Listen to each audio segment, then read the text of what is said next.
Halo guys, selamat malam. Jadi bertemu lagi bersama saya Truck Driver. Oke, jadi pada kali ini saya akan berkeluh kesah atau membagikan sharing ya tentang perawatan dari Jazz GE8 ya. Jadi ini Jazz GE8 yang RS tahun 2009 ya, tapi produksinya 2008. Jadi saya pakai mobil ini sejak kapan ya? Jadi saya pakai mobil ini sejak tahun 2014 ya. Jadi saya belinya second dulu 2014 dengan kondisi yang sebenarnya bisa dikatakan kurang sehat gitu. Nah, tapi bagaimana sih selama ini perawatan, terus habis itu dalam penggunaan gitu, keluh kesah yang saya alami dalam memiliki jas ini apa aja gitu. Nah, nanti akan kita bahas dalam video berikut ya. Ya guys, jadi kita sudah tahu juga ya kalau jas GE8 ini cc-nya itu 1500 itu, terus habis itu juga ini merupakan mobil hatchback yang ukurannya cukup kecil gitu ya, hatchback yang saingannya itu Yaris. Jadi dulu ada Yaris, Mazda 2 sama Jazz. Nah, itu rival ya mereka bertiga. Dan kenapa saya memilih Jazz ya? Nah, saya memilih Jazz G8 ini dulu dikarenakan orang tua suka ya. Jadi orang tua saya senang dengan mobil Jazz G8 ini. Kalau alasan lain sih gak ada itu sebenarnya, kalau dari misalnya kayak iritnya bahan bakar, terus habis itu dari performa. Nah, itu dari pihak orang tua itu tidak ada seneng ya gitu ya dari situ, hanya seneng dari modelnya saat dulu. Nah, lantas selama memelihara Jazz G8 ini apa aja sih masalah yang saya hadapi? Nah, tentunya ya pertama kali saya dapat itu kilometer 60.000, tapi 60.000 itu saya tidak yakin ori ya. Saya curiga itu sudah diputar gitu. Nah, dan karena apa? Karena kondisinya itu kurang baik gitu ya. Jadi pertama kali saya dapat, besoknya itu langsung engine check gitu. Nah, saya bingung juga loh, kok tiba-tiba engine check gitu kan. Saya bawa pergi ke bengkel untuk cek apa sih kerusakannya dengan alat scanner itu ya. Dengan alat scanner dicek, dan kerusakannya yang terjadi itu dari ininya ya, apa namanya, extra fan. Oh, extra fan-nya sudah kalah gitu. Padahal kilometer baru 60.000. Nah, saya juga nggak yakin. Apalagi ini kan mobil umum ya, mobil yang bisa dikatakan mobil yang banyak umat pakai.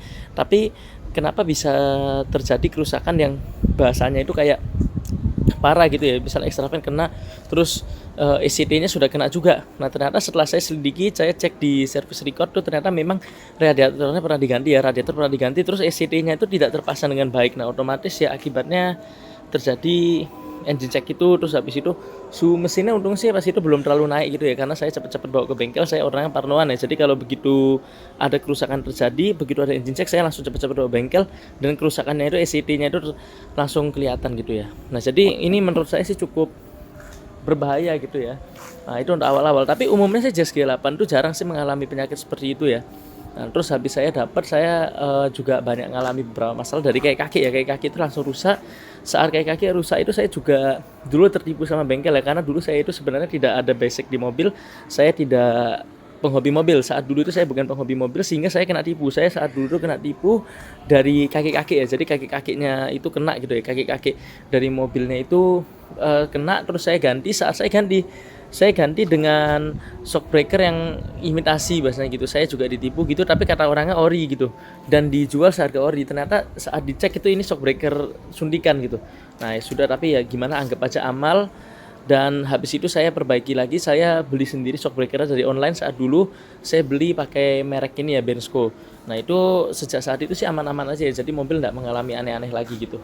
Nah, terus habis itu belum selesai ya, jadi kondisi jas yang saya dapat ini juga bisa dikatakan kurang seger ya. Jadi dari bawah kaki-kakinya itu ada sedikit ada sedikit kayak apa bahasanya, ada kayak bolong, mungkin bekas gasrok atau apa gitu. Bukan bolong sih, bolong keropos sedikit gitulah di bagian depan gitu, tapi sudah dilas gitu ya. Padahal untuk mobil dengan kilometer 60.000 itu tidak mungkin terjadi hal itu harusnya gitu. Nah, tapi udah saya benahi semua gitu, udah oke lagi mobil ini. Terus selanjutnya itu ya kurang lebih ya itu dulu sih kalau kesannya, karena kalau disebutkan lebih banyak itu bakal banyak banget gitu ya menurut saya. Terus habis itu kira-kira itu sebanyak selama 3 tahun gitu, selama 3 tahun itu ada alami kerusakan lagi. Jadi kerusakan yang saya alami saat tahun ketiga itu, dia punya ini ya, apa, koilnya bocor gitu, koilnya berbet.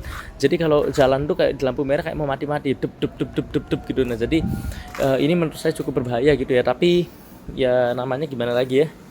Setelah banyak melewati banyak permasalahan ya, jadi dari Jazz ini permasalahan-permasalahan sudah dilewati, mobil ini sempat aman ya. Jadi sejak tahun 2019 itu sampai 2021 sebelum Covid itu mobil ini kalem, tidak terjadi masalah apapun. Jadi damai-damai aja gitu. Tapi sejak 2023 itu mulai lagi kambuh dia penyakitnya. Jadi dari starternya itu sulit banget ya. Jadi penyakit di Jazz itu juga dari dinamo starternya. Dinamo starternya itu mulai terjadi masalah gitu. Akhirnya direparasi, habis direparasi ternyata di dalam dinamo starter tuh ada kemasukan air, mungkin saat ada banjir atau apa agak diterjang, sehingga saat masuk ke dinamo starternya itu rusak gitu ya, nggak respon. Jadi saat dicetek pakai kunci dia itu gak ada respon starternya, jadi pas ditek ya gak ada bunyi, ngik-ngiknya tuh gak ada, jadi betul-betul kayak nggak nyetek gitu. Nah dicek ternyata dinamo starternya memang bermasalah, habis itu digantilah dinamo starternya ya dengan arangnya, diganti arangnya atau bus dan sebagainya itu yang ada di dalam ya. Habis diganti sih sudah nggak pernah mengalami permasalahan lagi gitu. Nah cuma untuk antisipasi sih saya menambahkan ini ya, apa namanya, grounding. Jadi grounding cable saya pasang langsung ke arah alternator dan juga dinamo starter. Nah ini sebentar saya akan buka mesinnya. Ya guys, jadi ini sudah terpantau ya, ini grounding cable-nya ini di sini. Terus saya langsung arahkan pergi ke dia punya ini ya, maaf ini agak gelap, saya nyalakan. Nah ini ya, jadi di dinamo starter langsung dicolokkan. Nah itu di bawah kelihatan ya, yang dekatnya filter oli dipasang di sana. Setelah dipasang di sana, dari sisi starter itu juga lebih aman gitu ya, dikarenakan apa? Dikarenakan dibantu langsung dari aki pergi ke ini dinamo starter. Juga saya kan nggak yakin mobil ini kilometer aslinya berapa gitu, takutnya sudah tinggi banget gitu, dan takutnya itu dia punya kelistrikan itu sebenarnya sudah tidak sesehat mobil dengan kondisi yang sehat lagi gitu ya. Jadi saya tambahkan grounding cable ke situ. Nah jadi sebenarnya ini saya bahas sedikit, mobil ini saya gunakan harian gitu ya, jadi saya pakainya itu setiap hari gitu. Maksudnya ini penggunaannya itu juga bukan penggunaan yang disayang-sayang dan sebagainya, ini bisa dikatakan mobil proyek gitu ya. Jadi ibaratnya ini kayak mobil kantor gitu, bisa dipasang, karena memang saya pakai untuk kerja mobil ini. Jadi ini mobil tempur gitu lah, mobil untuk fight, mau susah senang apa semua saya bawa ini juga gitu saat dulu. Walaupun sekarang mungkin ada si Pajero dan juga X-Trail yang bisa menemani saya gitu ya, tapi mobil ini tetap saya pakai, tetap saya kenang, karena banyak pengalaman yang berharga dengan mobil ini ya. Susah senang ada, terus beberapa perbaikan itu juga cukup memakan waktu, sehingga menjadi sebuah ini ya, poin yang penting gitu dalam hidup saya juga, dan ini sebagai saksi hidup juga gitu. Nah jadi saya piara. Terus habis itu ini ya, saya lanjut lagi ke permasalahan lain. Permasalahan lain tuh radiator ya. Oke, jadi radiator ini juga sudah pernah bocor ya. Jadi radiator saya ganti pakai punyanya Koyorat. Saya ganti pakai punyanya Koyorat, tapi yang biasa, jadi bukan yang aluminium gitu ya. Saya ganti harganya sekitar 1,7 gitu nggak salah. 1,7 pakai sudah sekitar setahun lebih, mau ke 2 tahun ini sih, dan tidak terjadi masalah apapun ya. Jadi di radiatornya itu setelah ganti Koyorat aman. Nah, tapi memang umurnya sih saya rasa ya, jadi kalau itu nggak bisa salahin, ganti radiator sudah aman lagi, mau pakai macet-macetan dan sebagainya udah nggak masalah. Apalagi extra fan-nya kan saat dulu itu sudah diganti gitu ya, dan jalannya itu mungkin baru jalan 30.000 sehingga masih aman saja kalau saya lihat gitu. Nah terus habis itu kalau dari masalah itu, jadi saya ini kasih ini dulu ya, rumusan dulu supaya mungkin tidak terlalu panjang, saya kasih kesimpulan dulu. Jadi yang pertama diganti itu ada dinamo starter, terus kedua itu radiatornya. Jadi dinamo starter, radiator, coil, terus habis itu busi itu juga sudah mengalami masalah ya. Terus saya tambahin lagi untuk AC. Nah jadi AC itu sempat nggak dingin ya, walaupun mungkin AC-nya Honda ini nggak bisa dingin banget ini ya. Jadi saya bukan roasting mobil saya sendiri sebenarnya, tapi memang saya bicara kenyataan ya, dengan perbandingan mobil yang saya punya yang lain.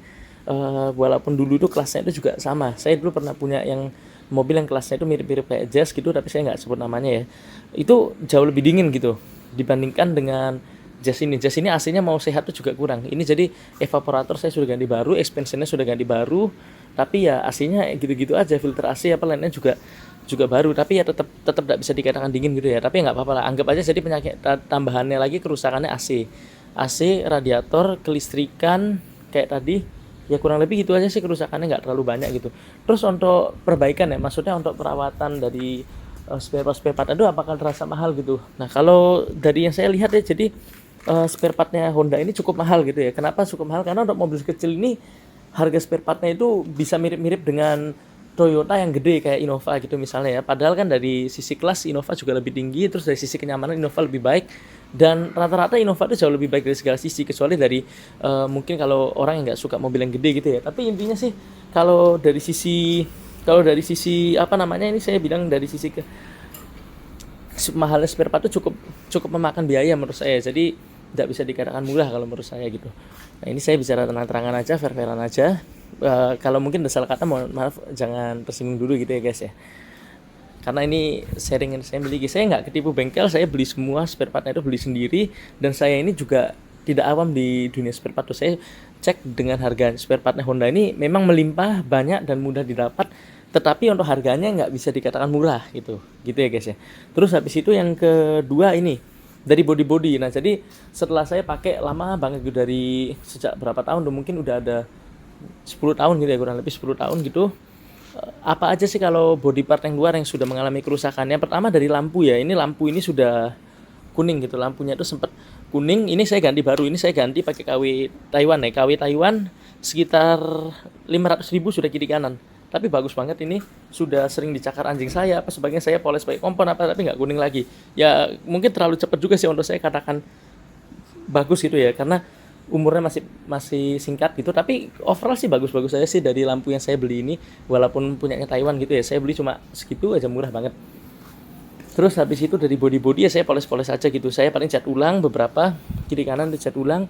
Terus habis itu untuk lain-lain sih penggunaan harian sih oke-oke aja sih, mobil ini gak ada mengalami masalah apapun. Juga kalau dari bensin dibilang irit banget enggak, punya saya 111 sampai 112 gitu ya kurang lebih ya. Kalau mungkin pakainya agak jauh 112 di tol gitu ya. Tapi kalau agak macet ya 110 kalau parah-parahan gitu. Ya, jadi kalau untuk dikatakan irit sih nggak bisa dibilang irit. Terus untuk tenaga gimana? Tenaga juga susu aja, biasa aja. Jadi dibilang enak banget gitu enggak.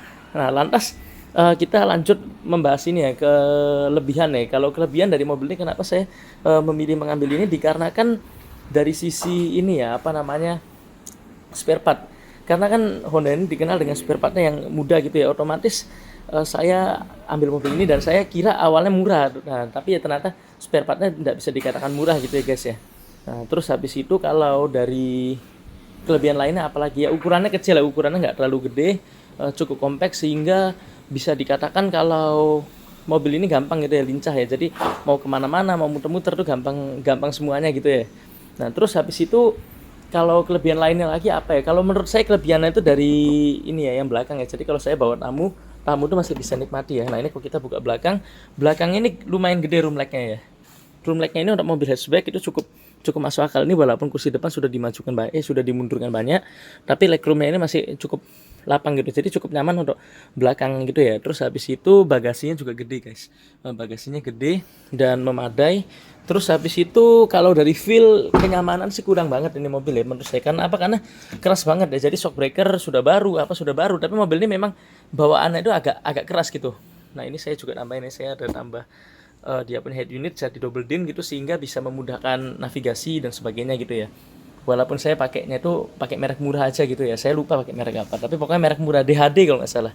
Nah terus habis itu mobil ini juga naik aneh itu stiff banget gitu. Kalau mungkin untuk ngebut sih oke ya, dia masih tergolong nyaman. Tapi kalau mungkin digunakan bahasanya itu untuk nyaman-nyamanan, untuk comfort ini nggak bisa dibilang comfort ya, karena naikannya itu keras. Walaupun kaki-kaki udah prima, ini saya bushing arm itu juga baru, sudah bushing arm, lower armnya satu set saya ganti, ball jointnya baru, link stabilnya baru, shock breaker ganti yang proper, apa semuanya pokoknya bagus, pernya apa sudah bagus semua. Terus super shock apa baru, nyaris ganti semua sudah kaki-kaki. Tapi naikannya ya gitu aja, memang nggak bisa nyaman. Jadi kalau mungkin yang punya ekspektasi berlebih untuk kenyamanan, jangan ambil jazz ini ya. Jadi jazz ini kurang pantas kalau mungkin orang mau mengambil kenyamanan. Nah jadi ya kurang lebih gitu dulu ya mungkin video saya, karena takutnya terlalu panjang. Jadi kalau saya amati, kalau orang yang mau ngincer kenyamanan, terus orang yang mau ngincer spare part yang murah, terus orang mau ngincer ini ya, apa namanya,